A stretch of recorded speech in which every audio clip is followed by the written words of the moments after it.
Dy vëllezërit u dënuan me burgim të përjetshëm. Drejtësia foli rasti që tronditi Kosovën, një vrasje planifikuar, një biznesmen i vdekur e dy vëllezërit u dënuan me burgim të përjetshëm.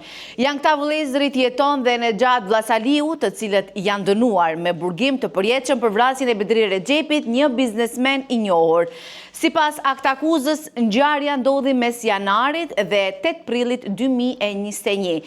Jetoni e fton Bedriun në shtëpinë e Nexhatit në fshatin Vllasali, komuna e Novobërdës, aty ku gjithçka ishte planifikuar paraprakisht. Me të arritur, Jetoni e vret Bedriun në mënyrë tinzare, duke menduar se ai kishte shumë para me vete.